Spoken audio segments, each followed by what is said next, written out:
దాదాపుగా 70,000 కోట్ల రూపాయలు మీరు చేసిన అప్పులకు మిత్తిలు కట్టి ఈ రోజు నడువొంగిపోయే పరిస్థితుల్లో రాష్ట్రం ఉంటే ఆ నిజాలు చెప్పొద్దట. లోపల క్యాన్సర్ ఉండాలి, ఎయిడ్స్ ఉండాలి, కానీ నేను మంచిగా ఉన్నా, ఎర్రగా బుర్రగా ఉన్నా, నాకు పిల్లని అని పెళ్లి చేసుకుంటా అని అబద్ధాలు చెప్పి ముంచాలని చెప్పి వాళ్ళు సూచన చేస్తున్నారు. అధ్యక్ష, రాష్ట్రం దివాలా తీసింది. దివాలా తీయడానికి వాళ్ళ అసమర్థవంతమైన 10 సంవత్సరాల పరిపాలన, విద్యుత్ శాఖ దివాలా తీసింది. 88,000 కోట్ల రూపాయల అప్పులే కాకుండా సింగరేణికి బకాయిలు వాళ్ళు అట్లనే పెట్టిండ్రు. ప్రైవేట్ కంపెనీలలో ఎక్కడ తెచ్చిన అప్పులు అక్కడనే ఉన్నాయి. ఇరిగేషన్ లో కాళేశ్వరం కట్టిన అంటారు, మేడిగడ్డ కుప్పకూలిపోయింది.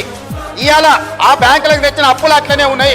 కాంట్రాక్టర్లకు పెండింగ్ పెట్టిపోయిన 1,000 కోట్ల రూపాయలు అక్కడనే ఉన్నాయి. అధ్యక్ష, కాబట్టి నేను వారికి చేసే సూచన ఒకటే, మీరు ఏం చేసిందో చూసినాకనే ప్రజలు ఒక తీర్పు ఇచ్చింది. ఆ తీర్పు ద్వారైనా మీకు జ్ఞానోదయం కలుగుద్దని ప్రజలు భావించారు. ఇంకా అదే అహంకారము, అదే అహంభావము, అవే చులకన మాటలు, ఎదురుగుండా వాళ్ళని కించపరిచే విధంగా మాట్లాడడం, ఈ వ్యవహారం మానుకోండి.